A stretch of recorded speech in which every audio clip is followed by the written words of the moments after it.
안녕하세요. 북친의 서재입니다.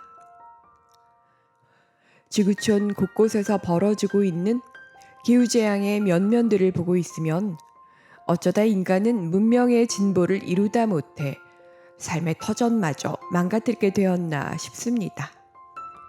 개별적 존재로 보아서는 미약하기 짝이 없는 호모사피엔스는 종의 협력을 통해 생태계의 절대적 권력자로 군림하게 되었습니다.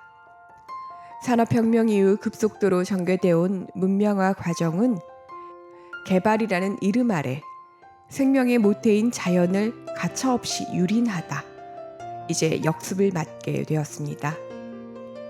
손 쓸 수 없을 만큼의 초대형 산불과 극심한 폭우와 폭염, 기록적인 태풍은 어쩌면 자연이 인간에게 보내는 마지막 경고음인지 모릅니다.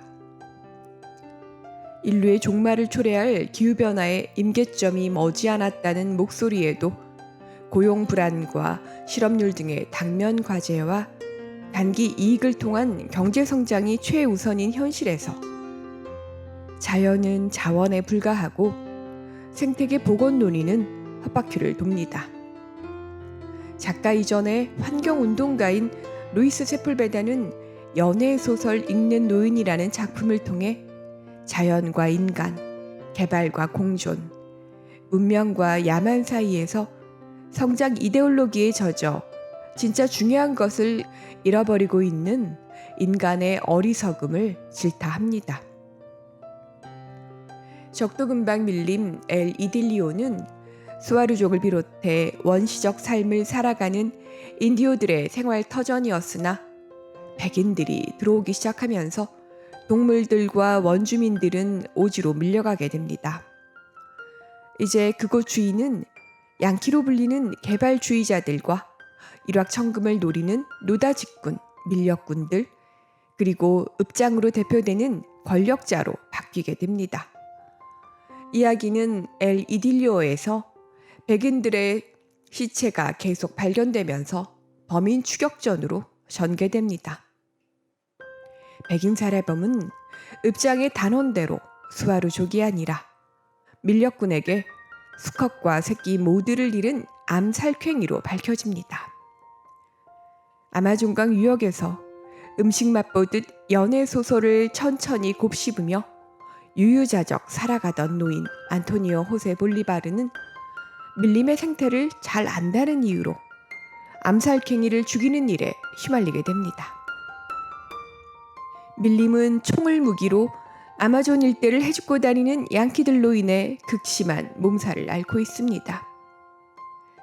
돈이 되기만 한다면 가차없이 사륙과 벌목을 자행해 오던 백인들은 식구를 잃은 분노로 인간 사냥에 나선 암살쾡이의 복수에 직면하게 됩니다. 밀림의 황폐화를 막기 위해 누구보다 애써온 노인은 그럼에도 인간 대표로 짐승과의 한판 싸움을 벌입니다. 소설의 마지막, 두 발의 총탄이 암살쾡이의 가슴을 헤집어 놓은 것을 보며 노인은 치를 떱니다. 짐승의 자태는 너무나 아름다워 도저히 인간의 상상으로는 만들어질 수 없는 존재처럼 보였기 때문입니다. 자연을 상징하는 암살쾡이와의 목숨을 내건 승부는 승자가 누구든 무모하고도 허망한 싸움이었습니다. 노인이 흘린 부끄러움의 눈물은 인간에게 기대하는 최소한의 희망일 것입니다. 세상 모든 창조물로부터 환영받지 못하는 총을 물속에 던지고 짐승의 사체를 백인 발길이 닿지 않는 곳으로 흘러가게 한 노인의 행동은 무엇이 야만인지를 아는 자의 모습입니다. 그리고 그는 인간들의 야만성을 잊게 해주는 세상의 아름다운 언어로 사랑을 얘기하는 연애 소설이 있는 그의 오두막을 향해 걸음을 떼기 시작합니다. 노인이 한자 한자 소리내어 읽는 연애 소설은 무료함을 달래주는 단순한 유희가 아닙니다. 두 사람이 만나서 서로 사랑하고 나중에는 그들의 행복을 가로막는 숱한 어려움을 헤쳐나간다는 이야기로 설명되는 연애소설이란 인간이 지닌 잔악한 본성의 대척점입니다. 인간은 우리 밖의 존재에 대해 무차별한 증오를 보이기도 하지만 동시에 타인을 위해 한없는 자비와 사랑을 베풀 수 있는 존재이기도 합니다. 이야기의 힘은 위대합니다. 사피엔스의 저자 유발 하라리가 지적했듯 인간은 이야기를 만들어내고 그것을 믿음으로써 문명과 문화의 진전을 이루어내었습니다. 인간의 언어 능력은 날 것의 야만스러움을 정제화해주고 질서화시켜주는 가장 강력한 도구입니다. 그리고 소설이라는 예술은 우리 안에 가장 고결한 영혼의 발현이 아니던가요? 언어를 통한 고급한 사유와 지식의 축적은 분명 문명화의 핵심입니다. 물질 문명은 인간 삶을 놀랍도록 풍요롭게 만들었지만 인간의 공격 본능 충족에도 한몫했습니다.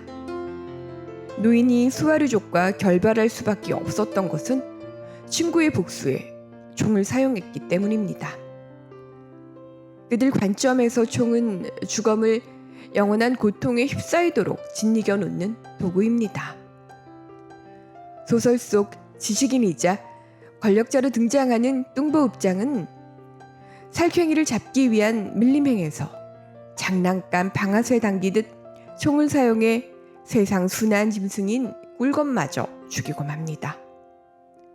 반면 고통스러워하는 수컷 살쾡이를 안락사하듯 보내준 노인은 친구 미안하군. 그 빌어먹을 양키놈이 우리 모두의 삶을 망쳐놓고 만 거야 라고 말합니다. 생존과 이익 앞에 생명에 대한 경외심 따위는 버려버린 양키는 개발론자로 지칭되는 백인만이 아니라 우리 모두입니다. 노인과 살쾡이와의 대결은 자연의 싸움을 건 인간에 대한 상징입니다. 동물은 자신들의 죽음을 참혹한 것이지만 피할 수 없는 것으로 받아들였습니다.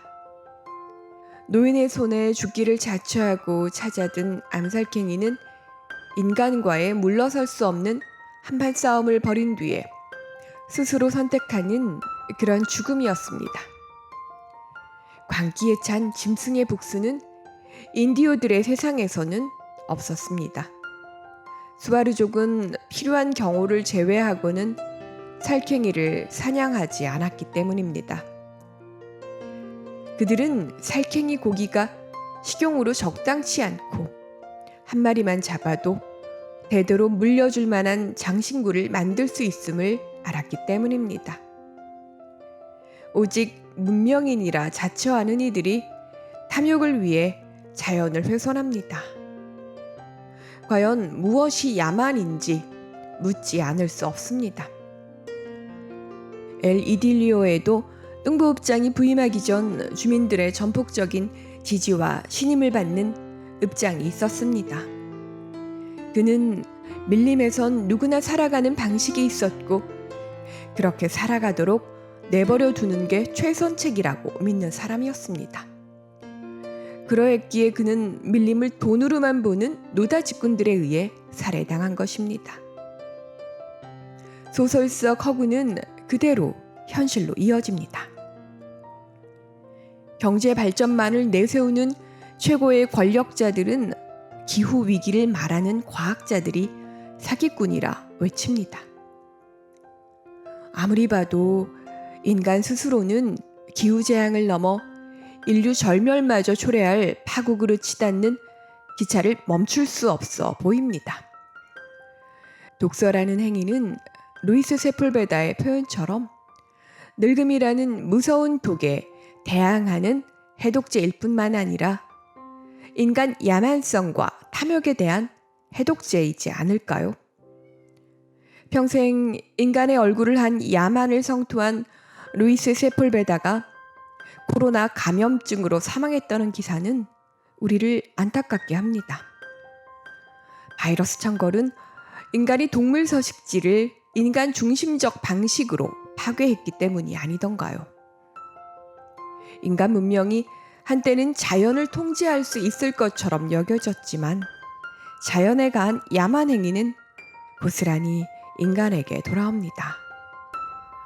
우리는 이제 무엇을 할 수 있을까요? 감사합니다.